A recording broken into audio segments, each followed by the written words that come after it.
All right, we are live for Patreon supporters. Welcome. I don't know if anyone's here, but we're live for you all. We're doing the Best Phone Plans podcast. Wanted to start out in this really bad shot because I was just telling Dennis I got a new camera. So this is default iMac camera. Then we've got, this is the Logitech, your like 2012 Logitech camera. Not super poppin'. I don't have the main camera plugged in, but I just upgraded to this camera, which is, looks a little bit bright right now, but it's called the Logitech Brio, and it's 4K. I think it looks decent, and I can punch in, which is how we got this nice, beautiful framing. And let me see if I can quickly pop in here, go to settings. Stetson. Yeah. Dude, I just looked it up. First off, nice. Second, I might have to buy that. Third, Jesus, did you pay $200 for that? Yeah. Yeah, I did. Oh my goodness gracious. I wish I had that rather than this Nexigo, which costed half that, because then that would play a lot nicer with drivers. I should get that. But dude, you just skipped over something really important. It's not just any Best Phone Plans podcast, okay? It is episode 36 of the Best Phone Plans podcast, and it is the first one going exclusively live for Patreon supporters, being pre-recorded on Tuesday, 7:30 Eastern Standard Time. Right on, Dennis. Sorry, I was just fixing the camera. All right, let's hop back to that. And we're going to be talking about cool stuff today too, man. We're talking about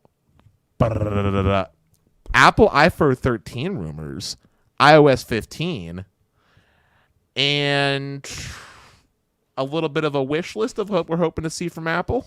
Absolutely. Yeah. Was that supposed to be the main intro? Possibly. That was an intro to this. Hang on. Let's welcome Thomas and Left On for you. Welcome, guys. This is the exclusive recording live for Patreon supporters. Dennis, sorry, I was a little out of it adjusting my camera settings. Why don't you go ahead, do that one more time, or like an intro for the podcast, like. This is the podcast people are going to be hearing. Oh, you're going to edit out that part? Okay, yeah, well, sorry. I mean, I don't know. I mean, okay, we can keep sorry. it in at this point. You're putting me on the spot. All right. I'll do it again real quick, or at least I'll try. Although I don't think it will have the same effect since there won't be the whole pre-part where you caught it. But sure, let me do an official intro for you, okay? And we're live. Welcome to the Best Phone Plans podcast. It is episode 36. Today is a momentous day. It's the first podcast going live for Patreon exclusives only, and it's being reported on Tuesday, the 30th at 7:30 Eastern Time. So we're actually live for Patreon supporters. We got Left On for you and Thomas in the chat right now, so welcome you guys. Dennis and I are working on planning these out, so thank you for joining spontaneously on your Tuesday evening. And Dennis, we've got a great show planned out for both live listeners and for anyone catching this when it's uploaded to YouTube. What are the main topics for today's show? Yeah, so today is going to be fun. We're going to be talking about Apple's iPhone 13 rumors. We're going to also be talking about iOS 15. And lastly, a little bit of like Stetson's wish list. Stetson and Dennis wish list for the iPhone 13 and iOS 15 as a whole. Right on. So I think, wow, Dennis, we should probably just dive right into this with the iPhone 13 rumors. What do you think? Yeah, let's do it. So iPhone 13, classic. It's every September, Apple comes out with a new iPhone. This year, I think the headlines have blown it up as iPhone 13 just because they know that's how people count. You go 12, and then you go 13. But, Dennis, as we know, tech enthusiasts, that is not how Apple counts. They go phone number, and then they go S, and then they go up, right? So the iPhone 6S, they actually skipped that with 7S. They went straight to 8, but they had like 10S, 10R. Now I think they'll call it 12S because I think they're going to want to skip 13 because it's an unlucky number in the States. That's interesting. So yeah, I think it's going to be 12S as well. And we had John Prosser do a full video on that during the middle of the tech news drought, so to speak. And so I think it will be 12S. I think the media is calling it iPhone 13 because that's what people are searching for. Like if you were to look at search volume for iPhone 13 versus 12S, 13 is through the roof. iPhone 12S is like rock bottom until the new phone comes out and then it'll surge. But yeah, we've got, typically every year Apple updates I want to say camera's probably number 1, processor number 2, and sometimes there's design changes. So This will not be a big design change here. I'll tell you that. Yeah. Apple just introduced MagSafe last year, right? So I think we're going to keep MagSafe on this phone. Like, it's going to have basically the same design. Apple is focusing, like when it's an S year, they're doing the polish, right? It's your wax on, wax off year. They are refining their existing design, making it the best it can be. So yeah, what do you think we're going to see, and where do you want to start with this? Yeah. Well, since you were talking about design, I mean, there is going to be one key change based off the rumors, and it's that ugly notch is supposed to get a little tinier. Do you think it's ugly? Like, what are your thoughts? Do we need a smaller notch? Dude, I hate the notch. Dude, I hate the notch so much. I would much rather they take that notch space and just make it one seamless bezel across the top. Yeah, I go back and forth on this all the time, right? Because if you think about it, from a technical perspective, you are losing screen real estate if you don't go with the notch. Like if you go with that black bar, you are technically losing those little ears. We'll call them ears. And I will say, I actually do like on the current iPhone, Apple is throwing up your carrier name and your status icons in the top, right? So you got your signal reception, your Wi-Fi, and your battery. I think it's nice. But to your point, Dennis, it makes everything stand out like a sore thumb. If you go in landscape mode when you're watching a video or something, the notch just, boom, covers everything. And it would be nice if it were smaller.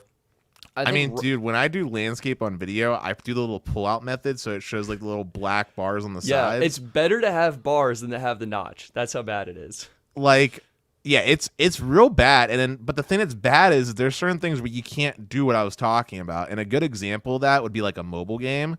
Yeah. I can't tell you the amount of mobile games that are on the App Store still to this day where they'll just have like a control that's right in the notch area. And so there's just a whole part of it you can't use. And I get that's partially bad on developers or whatever, but like it would just be real nice if the phone had like a semi-standard screen size, like like a ratio. And like I would rather them get rid of the top and just have the whole bar, because then maybe they could fit something else that's really cool up in that corner. Maybe it's a more powerful dual speaker setup. Yeah, maybe it's sick. some more powerful Face ID. I don't care what it is, but like either do that, or there's already been phones that have been able to do a notchless phone. Like it's not. Yeah, but Dennis, you have to remember those phones aren't doing Face ID. Well, here's the thing though. They could be notchless and still do Face ID. Like, so you think make it thicker and then bump the whole screen down? Right. Then, they could do that. Or I was gonna say like you could like some Chinese phones, they were able to like fit like cameras under display. You could do that. If you saw that, that's a terrible idea. The camera is garbage. Apple would never do that. Or I know this is just crazy, but they could just ditch Face ID and do it under the screen fingerprint reader. Dennis, that's absurd. No one would ever think of making a smartphone that does that. No, I'm kidding. Yeah, I mean, genuinely, I am excited about a smaller notch. I mean, I think it would be nice for sure. The one thing, here's my take, Dennis. They keep the notch, but instead of displaying content, like screen content, they do OLED, they black it out, and they make it just like the time and the battery and those indicators, right? Because then you can have extra information displayed there and then have the screen itself perceived to be as more of a regular screen. I mean, that's already they kind of do, though. No, I'm saying like black it out. Like instead of having, wallpaper and content behind that area, you black it out and just put black and white time, battery, signal. I think that's what I would consider doing. But it's Gotcha. Apple. We know they won't do that. So I think a smaller notch would be welcomed to the Apple community, and we'll keep holding our breath for possibly a hole punch design. Do you like the hole punch? I mean, the hole punch, I don't like the hole punch, but it's a lot less offensive. Because, I mean, to be clear, I do the same thing on Samsung phones. I still do the pull-out thing because the hole punch is bad for watching content. Yeah. But the hole punch is also a lot less offensive because, like, well, it depends where the hole punch is on the phone. But if it's in the center, like how Samsung does it, yeah, there's not, like, like my time and my notifications are on the left. My signal stuff's all on the right. When I drag something down, it's like all the icons are coming down below the hole punch. Like it's not like in the way in the same vein Samsung, they kind of blended in with the like top status bar. Yeah. So it's like it's in the way and it's easier for my eyes not to notice. I still don't like it. Yeah. But it's not as offensive. I hear what you're saying. But let's get off that topic. Let us focus on something that I am excited about, which is supposedly going to be confirmed this go around. High refresh rate monitor for iPhone 13. Finally. What do you think they're going for? Are they doing 120 or are they doing 90? I mean, rumors say 120. My bet is that Apple does like some type of software-based variable refresh where like the phone detects like what you're doing and will adjust accordingly, because we kind of know that Apple wants to make sure you have good battery life, and Apple is not necessarily the most well-known for packing a huge battery in there, so they're probably going to try to optimize with software instead to achieve decent battery. I agree. So they do this already with their iPad, right? So they call it their Pro Motion display, and it's 120 hertz on the iPad, and it's dynamic, so it'll adjust based on content. If you're watching a video, it'll refresh at 30 because the video is 30 frames per second, or 24. And if you're like swiping around the user interface, it'll bump back up to 120, so you're getting that buttery smooth experience.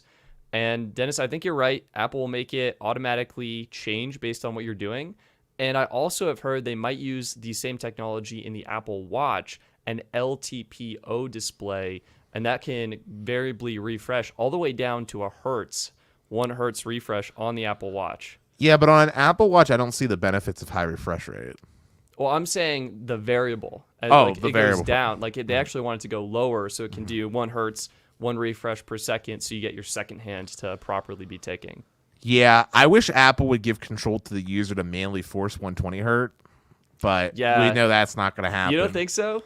No way. Right. No way. Apple doesn't give you control. That's Apple having faith in their consumers to make a smart decision for themselves. Come on now. But I am excited. Like, jokes aside, I think it's going to be huge, especially since Apple has such powerful graphical processing. Like, mobile games could totally play at 120 FPS. This would be bananas. I think this is the single feature I'm most excited for because it's going to be the most noticeable immediately. Like when you go from a 60 hertz phone to a 120 hertz phone, it's like night and day. It's so much smoother. I mean, I've been telling people that for like years as a PC gamer. Like, like legit. Like I would talk to people. I'm like, dude, 120 hertz, or excuse me, 120 FPS or 120 hertz. Like, it's the way to go. Like it is genuinely life changing because like even the tiniest things like typing on your keyboard, it's so smooth. Like, well, the reason for that is because your phone is now doubling its work to pick up on like these inputs. So it's like everything is just boom, like butter. It's so nice. Yeah. And do you think Apple will change the touch input layer? Because right now, I think their touch input layer is 120 hertz. It's already at 120. Do you think they'll update that to be higher than the refresh rate? What do you think they'll go for? 240. They'll bump it up to 240. I think they double it. Yeah. Yeah, I think you're right. I think OnePlus did that on their phone, so I think it would make sense. But the interesting thing is I'm not actually sure what Apple does with their iPad, and I don't know if they necessarily need to do it. I don't know if they do it this iteration, but that's definitely something they would do because Samsung does the same thing where the year. Got it. But yeah, I'm big excited on that, and that's probably my number one. You want to talk cameras? We've got new hardware rumors and new feature rumors for the cameras. Yeah, why don't you hit me? So let's do software. This is what most people are going to notice. Oh, no. Stay away from. Oh, okay. For the cameras. Well, why don't we stay away from software for iOS? Well, it's portrait mode for video. You see what I'm saying? It's like video, I get it's like video processing. It's not really. Okay, go ahead. It's like using the new. Well, we didn't touch on the processor, but that's almost a given at this point. Apple's just going to take up the number from A14 Bionic that's currently in the iPhone 12 to A15 Bionic in the iPhone 12s, and this is going to enable better processing, faster processing. What is Apple going to use that for? Well, literally nothing for 90% of it. And then they're going to find that 10% use case is video, so you can now record videos in portrait mode. We'll have to see how good that is. I think with the LiDAR sensor, it might not be terrible, but my concern is when Samsung did it. Have you used that feature on your phone, Dennis? What's it again? Portrait mode video? I have not. Did you know your phone had portrait mode video? Probably. I mean, because Instagram does that same thing. Yeah. But like, I don't know. I don't post. I mean, Stetson, and to the audience that everybody knows, I don't really post a lot on social media. So like, to me, it's just like, okay. Like, yeah. But on the note of the cameras, you mentioned something. The LiDAR sensor is supposed to be making its way across all models. And I think that is huge because LiDAR, aside from the benefits that it can do for photography, has other inherent benefits that third-party app developers could take advantage of. It could be basic stuff like room scaling and like measuring out a room with your camera, which I know sounds like super boring, but it's actually really useful. Yeah. To like AR apps getting like a lot more powerful, and I'm really excited about the LiDAR making its way to everything because I know third-party developers are going to do some crazy stuff with it. Right. I don't know. I've had LiDAR in my iPhone 12. Honestly, haven't really used it. I actually found that the autofocus of the camera, despite having a depth sensing LiDAR sensor, wasn't very good. But to your point, the room measurements were really cool, and it did work exceptionally well for like augmented reality tasks. And that kind of ties hand in hand with Apple getting ready to possibly launch or announce an augmented reality headset. So they probably want the LiDAR sensor in the hands of developers to help them develop their apps and stuff. How about another rumor that you might appreciate? The fact that it might come with a 1 terabyte model on the top phone. I believe it. The iPad hit 1 terabyte. Is the iPad actually at 2 terabytes? It might be the iPad Pro. What is the screen resolution? Is it 12? I think it's 11 and a half, or is it 12 and a half? I think it's 12.9. The 12.9 inch iPad Pro 5G might go up to 2 terabytes. I'm going to confirm that for you here in 2 seconds, but thank you. I think yes, that iPhone will get 1 terabyte. Dennis, what's your take? First, I just want to confirm, yes, iPad Pro does have a 2 terabyte model. Yep. Okay. But secondarily, I think it's possible, but like, what are your thoughts on that? Like, well, okay, hear me out. So more storage. What are you going to do with more storage? Well, it's recording these portrait mode videos, but Apple might bring ProRes to video. And this is a file format that is not very compressed, so it takes up a lot of storage on the phone. But that makes the video footage really easy to edit. So I think they could go for a 1 terabyte model. Again, push it towards the pros with the new camera improvements. And I think that would make sense. I think it's great that we're seeing it. I just can't fathom using a terabyte on my phone. A terabyte on your phone? Yeah. I probably use, what do you use, Dennis? I'm at probably like 64 gigs is what I use.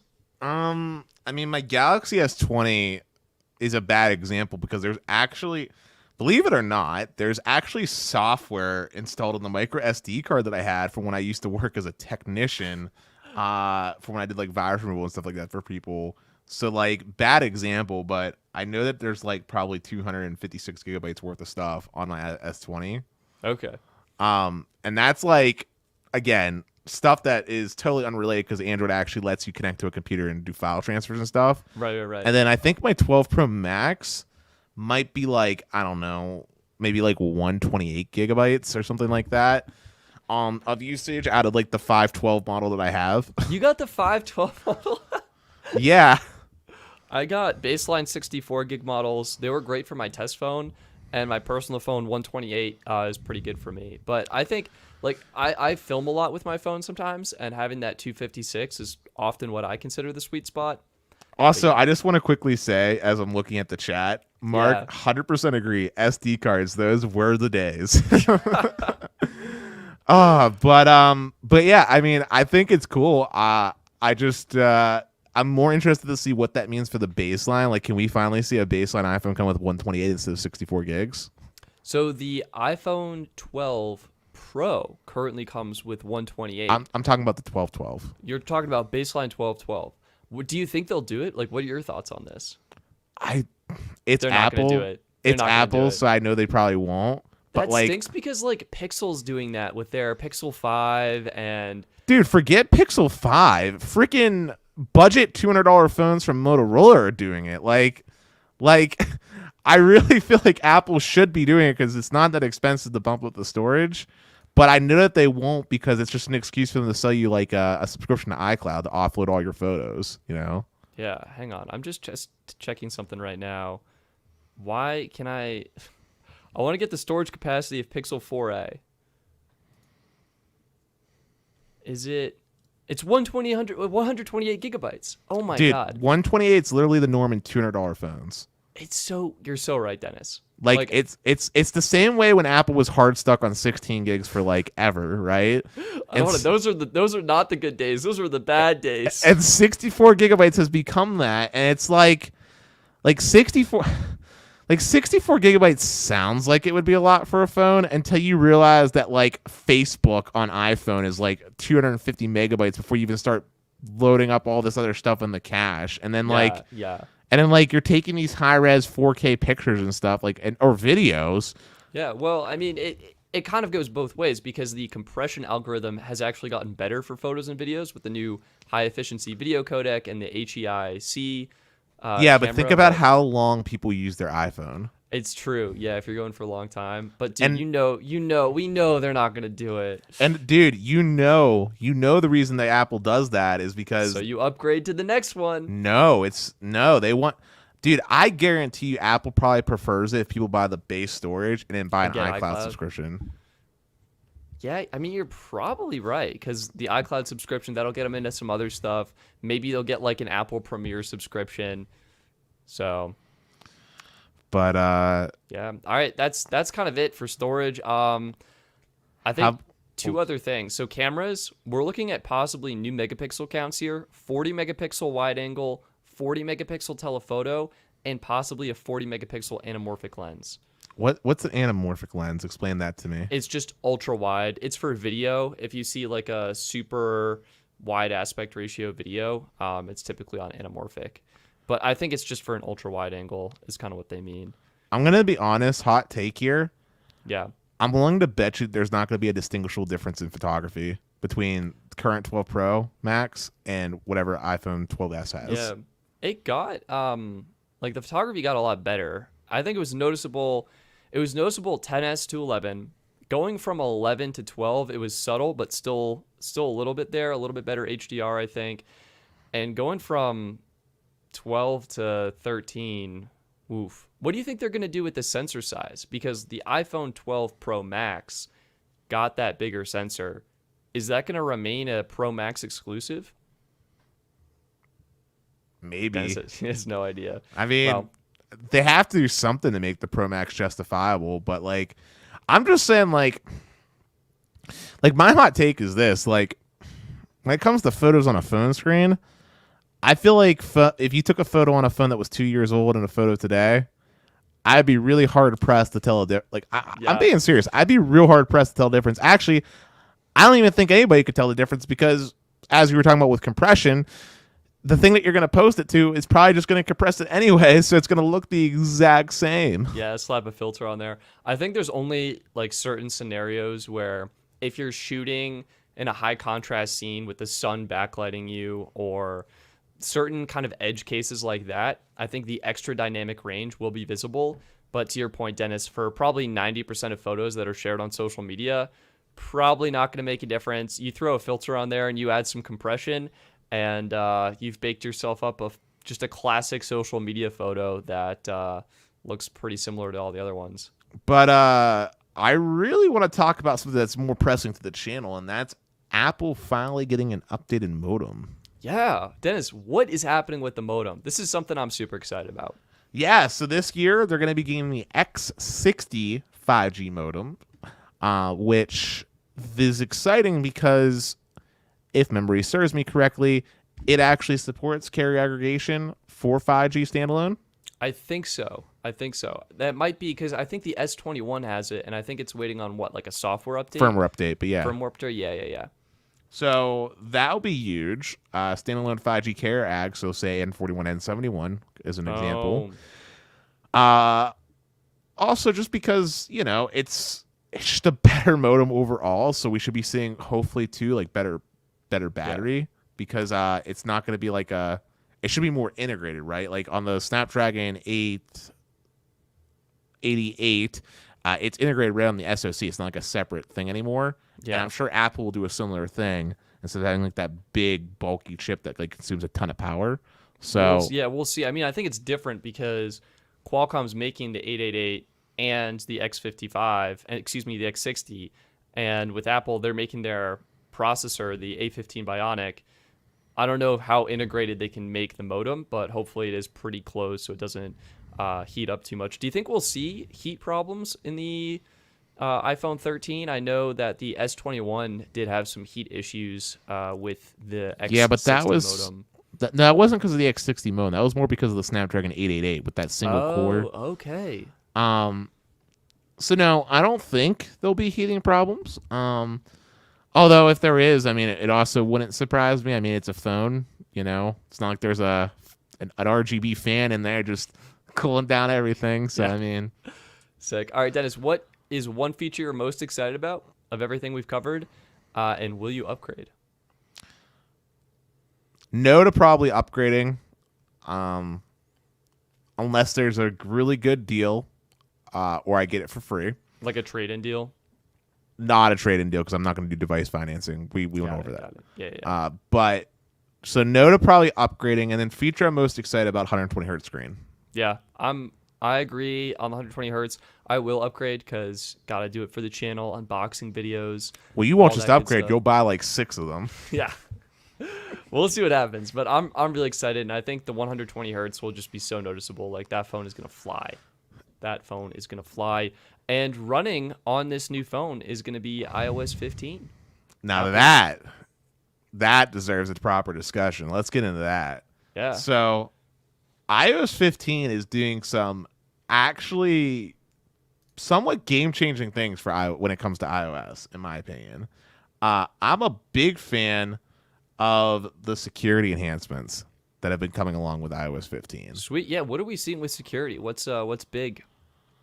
Yeah, so like first off, they're forcing all app developers to really smack you in the face with what permissions they need and stuff like that. I think that happened with iOS 14, I want to say .5. Like there was an update, so now like if you open Instagram, you got to pop up like ask app not to track, right? And I think Apple's taking that to the next level with iOS 15. Yeah, but they're giving you like way more granular control. Like they're actually giving you like settings so even if the app isn't playing ball, the user have control. Like when you go into your settings on your device on what you're going to let different like client apps have. Exactly. Safari is getting big improvements. Yes, what's new with Safari, Dennis? You should take the lead on this because you're the Apple Pro here with us. All right, good call. So I think the biggest, most controversial change right now is the new tab bar design.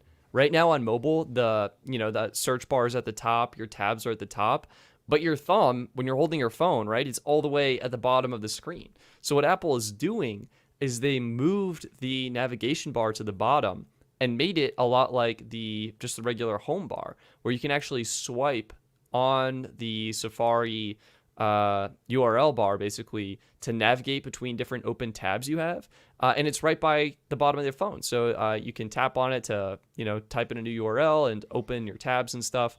And there's going to be tab groups now where you can organize your tabs in different, like if you're researching, Dennis, let's say you're building a new PC, upgrading the Dennis base station, you can just make a group of tabs for PC parts or a group of tabs for a single component if you want to monitor different component prices for graphics cards or availability, things like that, kind of helping make research a little bit easier.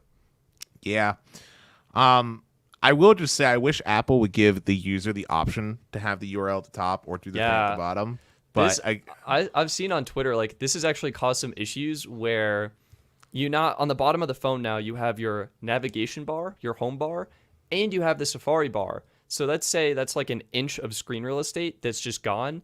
And some websites will put like buttons or options there. And like you can't tap them. Like there's no way to click on them. Mm-hmm. Yeah. But that's cool. But I'll tell you one that actually has me really excited. It's the update on like the customized home screen where I can have like I can have one for when I'm in work mode, right? And just have like my work apps on there. That way I'm not getting distracted. And then as soon as I hit go home or hit a time, it'll just load up a different screen. Like that That is super sweet. Like, I'd say actually Apple's doing this a little bit better than Android right now. Where, and forgive me if you can already do this on Android, I'm not aware of this right now, but Apple's calling this focus mode, right? And Dennis, to your point, you literally set up different modes. Maybe you have one for work, one for going to the gym and working out, one for being at home and relaxing, or maybe one for the weekend, right? Where, you have different pages, social media apps for your weekend. Maybe you've got, you come home and you're relaxing. You've got your streaming apps, YouTube, HBO Max, things like that on your page. And during your workday, maybe you've got your calendar, Slack, reminders, Todoist, things like that on your page. And Apple has made it so your iPhone can, either based on your location, time of day, or even if you're driving, set the different home screens for you with those apps. And you can customize exactly which apps can provide notifications. And on this continued theme of like game-changing things that I really took away from, how about we talk about the fact that now with pictures, you can capture like text, like a static images text, and just convert it into like something you can copy and paste into your notes. Unreal. That is actually massive. Like, yeah. Have you been using this on Android for a while? It was a feature back in the Note days that I remember, but it's in Google Lens. Google Lens can do this. But it at least when I tried it back on like Note 4 days, it didn't work as well as being appeared with like Apple. You know what I mean? Sure. So yeah, I'm big excited for that.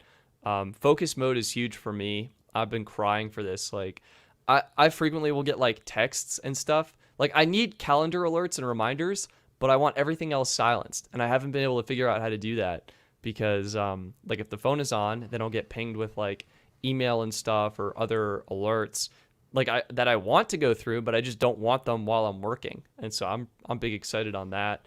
Hey Stetson, I got a hot question for you. Yeah. You get a lot of spam text and or calls? Oh yeah, spam text. I think I'm getting more spam texts now than I am calls. All right. How about the fact they're adding SMS filtering? Yes. That's a godsend. That is a godsend because let me just tell you, man, my T-Mobile numbers are always the ones that get hit with all that junk. It's always. Unreal. It's always. Unreal.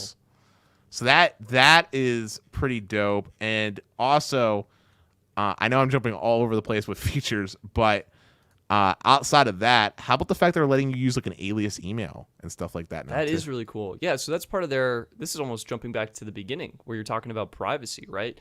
This is part of their privacy initiative, and you can sign in with Apple, and they're using iCloud Private Relay, and you can hide your email. Well, Apple will fill in a junk email. Their example on their site is blue126_cat@icloud.com. That email address will forward to your actual email address. So if you want to cancel stuff, super easy to cancel those subscriptions.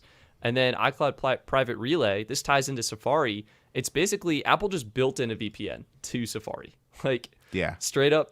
But before we talk about that VPN, I want to talk about something important of why the alias email thing is bigger than you're giving it credit for. Yeah, I honestly had no idea. I was like, okay, cool. Like, I don't know if I'll even use this. Well, you should. Why is this so important, Dennis? All right, so look. Let's just say you sign up for Netflix, okay? Yeah. And Netflix has a data breach. Hackers get a hold of, your email, the password that you used, your name, and all kinds of other good stuff like that, right? Well, 9 times out of 10, your typical American uses the same password across multiple sites, and that email is typically the thing linking you to the multiple sites. So hacker Dennis now doesn't just have access to Netflix, but I can go around testing your Facebook, testing your Instagram, texting whatever else I want to test, because that's probably the email that you used.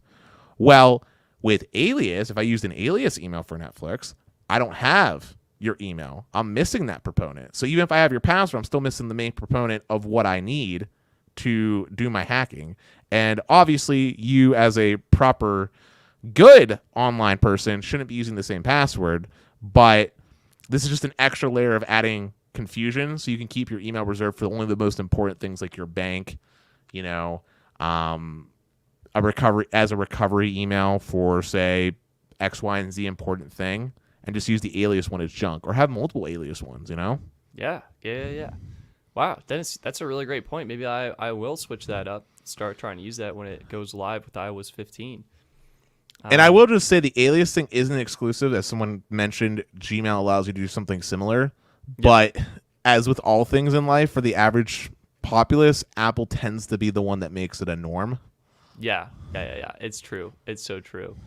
What else? I want to jump back actually to the Messages app. There are some cool features there that we kind of glanced over. I think will be really nice. And it's when you send photos now. Let's say, Dennis, you go out, you do speed testing. You're like, oh my God, Stetson, look at this beautiful N41. Like, I finally found a pocket. Or maybe you're at a millimeter wave site and you're screenshotting, like, boom, over a gigabit per second. And you have like 10 photos you want to send me. And you send them all at once. You know what happens, Dennis, when you do that? You get like a string. It goes whoop, whoop, whoop, whoop, whoop, whoop. You get a scroll length of texts. Right. Apple, iOS 15, they're putting those in an album. So when you send a bunch of images, it's just a nice photo album. You tap it, you open it up, you can peruse the images, and you can save the ones you like. So that's really nice. And the other big thing is, Dennis, we have a chat going on where we link each other articles back and forth. Apple is making it. So now, let's say you like to use the Google News app. I like to use the Google News app. If I'm in, like, you share an article with me, the next time I'm in the Google News app, Google will have this option to display, hey, your friend Dennis shared this with you. Here's this article if you want to check it out. That is so dope. Yeah. And I will just say, as we continue to talk about this, something that I think you're going to notice is that everything we're talking about are small changes that are like common sense, but they have a massive impact on your usability within iOS. And I'm just really, really ecstatic. But we've been talking about a lot of here's what's coming. Why don't we talk about our wish list? What's missing that Apple should be doing, either in iOS as a whole or just with iPhones in general? Well, Dennis, the biggest thing for me was honestly the focus mode. Like, I have been crying for that for years. And so now that it's here, I'm like, do I need to upgrade after this? Am I all set? I got one that's easy for you. Yeah, what's one that I definitely need? RCS. Oh, as I said that, I knew it was going to be RCS. Yeah, that needs to happen like yesterday. Because realistically speaking, carriers aren't going to keep supporting SMS text forever. Like, there's going to be a shutoff window for SMS where we move into RCS, and that needs to happen. Also, I will just say this.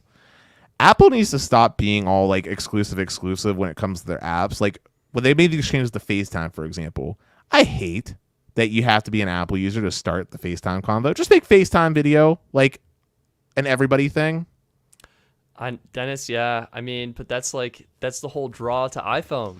I mean, you can still have iMessage be exclusive and not FaceTime be the... Yeah. Well, they're opening up. Like, what did you think of them opening up FaceTime? So now I can schedule a FaceTime call and send you a link, and anyone can join. iPhone, iOS, Android. I PC think they users. did it in the most backwards, difficult way possible from a usability standpoint, which Apple, with their whole, easy user experience, did not follow when it came to that rollout. Yeah. I mean, I guess it is a little interesting that, like, Google Duo, for example, it's baked into some phones. Samsung, I think, actually had a pretty close partnership with that. And you can get it on iPhone. Like, it could be the perfect, video calling app. But the problem is FaceTime is just built into iPhone, and we all use that. Well, I'll give you another one. Give me more control of setting up default apps. Make it so that like if I don't like iMessage and I want WhatsApp to be my default because that's what's popular pretty much everywhere that isn't the US, let it be the default like you can on Android. Same thing with the Mail app, right? If I don't want to use Apple's, no offense. You can do that already. You can set defaults. Yeah, but it's not like the way on Android. Like on Android, when I set a default app, it gets full like integration, if you get what I'm saying. Apple still has it where it's like this like second class citizen experience when you try to make, say, a WhatsApp your default messenger. Yeah, it's true. And I will say it would be really cool to have a new default like SMS app or something like that. Like if you wanted to use Signal and start messaging everyone through that, if you wanted to be really extra focused on privacy and security and things like that. But yeah, and what's funny is to your point about RCS, like Apple supporting SMS is making other phones less secure and like making their iPhone less secure because it's just a less secure form of communication. But also on this continued talk of things that I want, I want Apple to put a bigger emphasis just in general of playing nicer with other devices that aren't Apple. And I don't just mean this in a communication sense, but I'm talking about like smart home products. Sure. Like Apple iPhone just does not work well at all with smart home products. Like my LG smart fridge, my LG smart washer, my security system. Apple is garbage at working with these things. Oh, garbage. Really? Garbage. I've had the opposite experience where Philips Hue is my primary light source, and it works with HomeKit, and it like Siri is actually better at controlling my lights than anything else. Like it's the fastest. When I tell Siri to do something, it's almost immediate. It's because you haven't used Android. Like no, I have used Android. I use my Google Assistant all the time, and it's so much slower. But Siri is also so much worse at responding that I never use it anyway. Okay, well let me give you an example of what I mean by it being garbage, okay? Yeah. On an iPhone, if you want to use my LG smart fridge and LG smart washer and dryer, you have to download LG's app to manage things through. Okay. Okay? On Android, it could just all natively integrate by me simply scanning a QR code into Samsung's smart manager, whatever the heck they call it. Oh, interesting. So I don't need to download the third-party app. I mean, I still need to download. Different. I mean, I still need to download the app if I want like all the functionality. But like if I want basic stuff like changing the temperature on the fridge, I could just do it in a simple manner. Or, and you'll notice I put this in the doc, Huawei, they're working on something called Harmony OS. But one of the things that they've been working on is like this bolt-on. It doesn't necessarily replace Android entirely, but one of the key things is, and it's solved the problem in China, is working with a bunch of Internet of Things devices, because in China, the average Chinese person has something like 25 devices, something wild. And basically what they allow you to do is you scan a QR code, and it basically loads up almost like a web page almost. It's almost like you would with like a URL. No app required, and it gives you like limited functionality control of like specific devices, whether it's a smart toaster or whatever the thing is, right? And Google's doing that to a certain extent here in the US. Apple doesn't have anything that's like it. It's still like, here's your separate apps that you have to download. There's not this like, I want to get away from us having to download 1,000 different apps that I have for my different smart devices. Like, are your devices not compatible with the Apple Home app? Like, are they not HomeKit compatible? Like, I mean, I've got everything right here. I've got my TV, my lights, my. I mean, like, it could be that, but to play devil's advocate, I don't blame the device maker for not being compatible with Apple HomeKit. I blame Apple for not playing nice with the third-party apps. You get what I'm saying? I don't know. Like, Apple made their certification standards, and I would say like the reason my experience with Hue has been so good, I think, is because Apple's standards are so high for their products. But to your point, it is harder for people to make products and things like that. I mean, look. Here's the thing, though. Right? Like, my smartphone is supposed to be my center for everything, right? Yeah. So when I add a device into my life, I don't look at the device and be like, why aren't you working with my smartphone? I look at my smartphone and being like, why are you, Apple, purposely not playing nice? In the same, okay, I'll give you a really, really simple example, okay? On my Windows computer, you know one of my favorite things to do is share my phone with my computer and type to you using my keyboard. That is the best, 100%. Apple doesn't do that. And we can't say Windows isn't a massive platform when it literally has a glorified monopoly market share on the global PC market, okay? It's true. That's Apple being Apple and not playing nice with others. And the same way that Apple killed iTunes on PC. Right? Yeah, I think to be fair, they kind of killed iTunes for everyone. But I'm saying they don't have a connected, like, they don't, like, you can't say, like, why isn't Windows developing something from Apple? Like, Apple should be the one that's, like, saying, like, okay, I'm going to play nice with your computer so you have a seamless experience across all of your devices. Apple doesn't do that. I'll give you the Windows one. I mean, Apple. That's just Apple, like, creating their walled garden. Like, I guess you kind of can do Android messages because they use a browser, so it kind of works. But it's not working natively on device. No, I think with the computer thing, it's native with Samsung Messenger. Like, I literally, like, when I pull up my screen, not only... Yeah, you link it. Yeah. I don't know. I disagree on the HomeKit though. Like Apple has open standards that anyone can use, and it's just the manufacturers like realizing the standards are ridiculous or too rigorous or whatever and not doing it. So I don't know. Like Google is definitely better because you can like it's easier to develop for. Same with Alexa, like way easier to build and develop for. Yeah, but okay, your argument is they have an open source, but you just said if the developers aren't doing it because too rigorous or whatever. At the end of the day, I, the end user, don't care. Because at the end of the day, my thing that I want to use. Do you want it to work? Well, that's my point. I just want it to work. I don't care what the standards my are. point is that if it doesn't hit those standards, then sometimes it doesn't work. Like I have a Govee light that's only on Google, and it's freaking so slow to respond, to turn on, to turn off, to change color. And, you know, with Apple, as much as it's closed box, I feel it does work consistently, reliably, and it gets the job done. And for Also, my iPhone, left- it's integrated in my control center. Like, boom, I've got all my lights right there. Also, left for ya made a comment that I want to address. He said there's so many different smart device standards though, and they change every couple years. Left, I agree with you. This is why Apple trying to make their own standard everybody has to follow is bad, because there are universal standards that are already in place that Apple could adopt as a baseline minimum in the same way that Apple has iMessage, but also have SMS. Apple will be doing the same thing with HomeKit. They could have HomeKit and some universal thing that they follow because that's what the rest of the industry uses, instead of Apple being hard-headed like they are with Lightning, for example. Like, everybody uses USB Type-C except Apple. This is true. I'm definitely bummed about that. But Apple's actually now working with Matter. And that's what they're using for their home communication standards. And my understanding is it's more open and should be easier to develop for. And anything that works with Matter will work with Apple. That is exciting. I'm glad.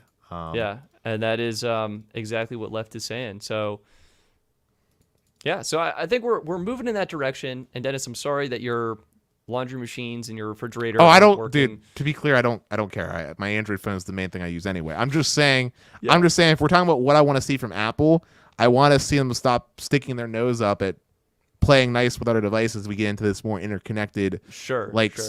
level of devices. When like legit, even my coffee machine is a smart coffee machine. So like, Yeah. like I just want to see Apple come with the times. Like, stop making this walled garden, unless Apple plans to make an Apple branded coffee machine that I don't know about. But even then, I probably wouldn't buy it, because then it would probably only work. It would probably have their M1 chip and only work with Apple iPhone. So True. All right, I got one. This one's basic but really frustrating. I just want to be able to put apps anywhere on the home screen. It's time. ooh, yes, I'm putting my stick down. It's time. I want to be able to do that. So, dude, I got another one for you. yeah. What else? I feel How about- yeah. How about more control, or forcing like LTE and like 5G connections and stuff like that? Yeah, I mean, you can kind of do that, but Well, you're you could do 5G always on, and you could do like LTE, but like depending on what carrier you're connecting to, and you go to settings, like it's like it'll be like 5G, 4G, 3G, or like LTE, Yeah. 3G. You can't you force want, like band selection. not band selection, but I want to be able to be like 5G only, 4G only, 3G only, 2G only, 1G only. It doesn't really matter right now because 3G shutdown's happening. Yeah. But going forward, I would like that level of control, because that doesn't really necessarily exist. Like you could, like, for example, if I wanted to force a 5G connection, right? Yeah, I you really just have to, you turn it on and then you just like pray. Right, and that's the problem. Like, I want to be able to turn off LTE as an example, so I can force a 5G connection if N41, for example, was in my area working proper, you know? Yeah. Which is something I can do on Samsung. Yeah, I mean that would be nice. I'm just imagining like the tech support problems. Like, oh, I don't have coverage. It's like, well, did you turn LTE on? Like, are you on 5G only right now? I mean, you could do some type of developer mode. There's that would be sick. Yeah, 100% agree with you. I want give me a toggle. I want all the pro features. I can handle it. I'm ready to dive in. I'm not my grandma. I mean, and dude, if you want to make it extra hard to do what Android does, we get to tap the firmware version 5 times to unlock developer mode. Thankfully, that's actually pretty easy to do, and I really appreciate that. But I'm just saying, like, it's not something your average Joe would do. Right. Yeah. Oh God, I have so many issues. It's crazy. I think that's honestly, I'm like mostly happy with it. There's a bunch of improvements to the notifications as well. You now get a summary view and notification grouping.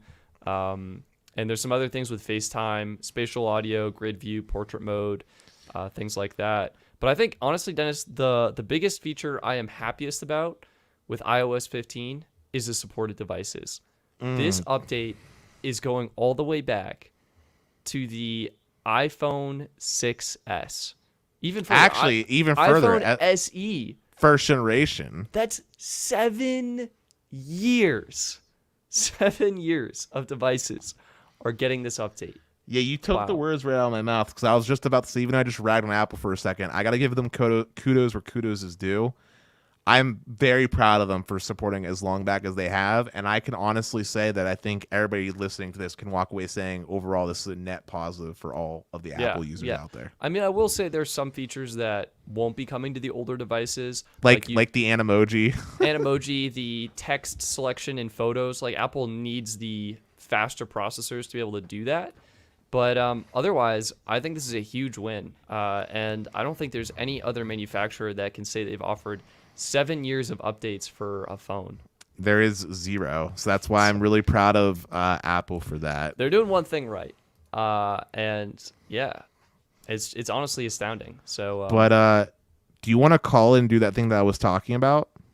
Yeah, let's wrap up this podcast. Thank you all for joining. We had Mark, we had Left On for you, Hector Hernandez chilling in the live stream, and Green was here as well. So thank you all for joining our exclusive live recording. If you're interested in watching the Best Phone Plans podcast live and getting early access and an ad-free viewing experience, consider supporting us on Patreon. That's patreon.com/Stetson Doggett. You get extra features, perks, and benefits, behind-the-scenes video, access to the ultimate cell phone plan comparison chart, and of course, these weekly live streams and a monthly Patreon exclusive live stream.